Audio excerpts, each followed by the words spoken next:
El auge cacautero en el Ecuador durante el siglo XIX y XX. El auge cacautero comprende desde finales del siglo XIX hasta los principios del siglo XX. Fue la época donde hubo una alta demanda de cacao ecuatoriano, convirtiendo al país en el primer exportador cacautero del mundo. Pero, ¿qué es el cacao? Se lo asocia mucho con el chocolate. Sin embargo, el cacao es una fruta tropical que proviene del árbol de su mismo nombre, produciendo una mazorca que contiene granos cubiertos de pulpa rica en azúcar. En Ecuador se cultivan dos tipos de cacao.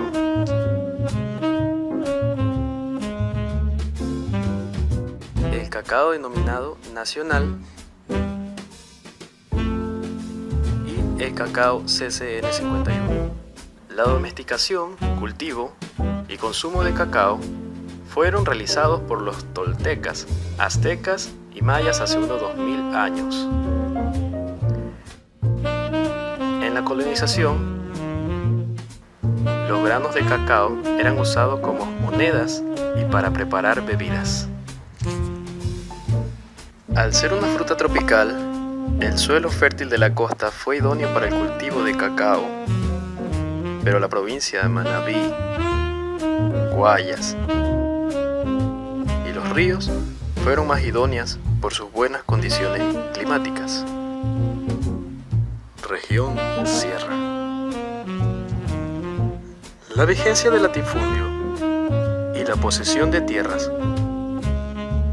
La sierra cosechaba granos, cereales y ganado, mientras que la costa fue el pionero en el modelo agroexportador. Auges cacautero en el Ecuador. Tras la independencia de Guayaquil y la liberación del comercio exterior, el país tuvo diversos auges sobre el cacao.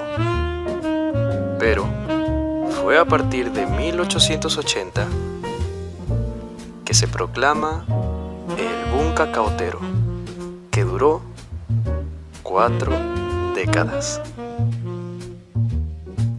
Promotores nacionales y algunos extranjeros erradicados, principalmente en Guayaquil, se dedicaron a explotar el cacao silvestre o a extender sus cultivos, creando grandes haciendas productoras, tales como Guayas y Los Ríos.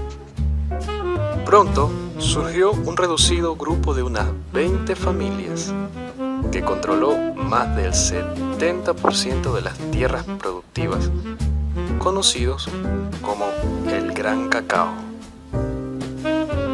provocando un marcado contraste entre los grupos sociales, la oligarquía y la situación que mantuvieron peones, sembradores y campesinos. Paralelamente, surgió el liberalismo como tendencia política, quien tuvo como prioridad la construcción del tren que unía a la costa con la sierra, apoyando la migración interna,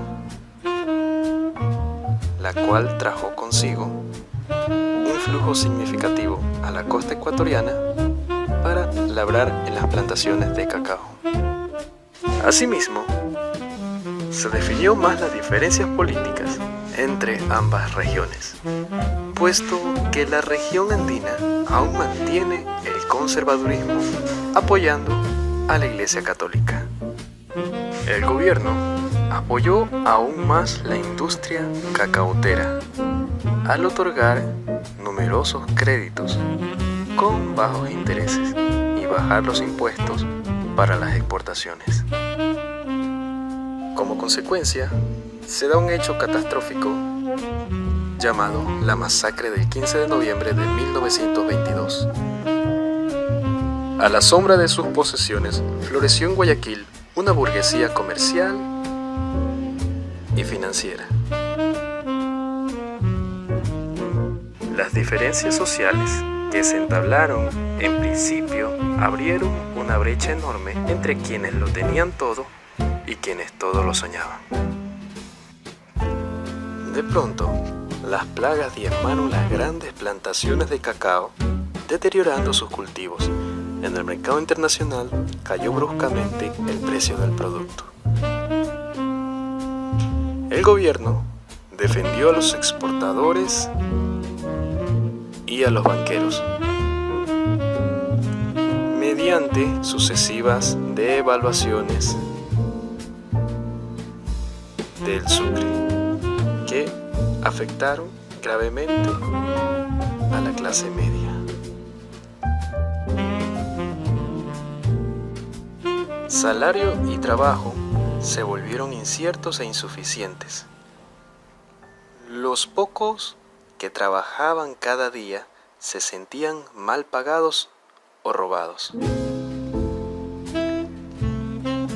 Las epidemias se cebaron en quienes carecían de lo más elemental, servicios y recursos básicos. Para el 1921, la crisis se desbordaba y el cacao se había terminado. La gente que antes se salvó de la peste se enfermaría y posteriormente moriría de hambre en las calles. El gobierno y los sectores poderosos reprimieron la protesta con extrema dureza. Centenares de huelguistas fueron muertos a balazos y sus cadáveres arrojados en el río Guayas. En 1922, el incipiente movimiento de los trabajadores se lanzó a una huelga políticamente débil, pero históricamente aleccionadora, cuyo desenlace ocurrió ese 15 de noviembre con el lema: los cuerpos no se vieron, las cruces sí.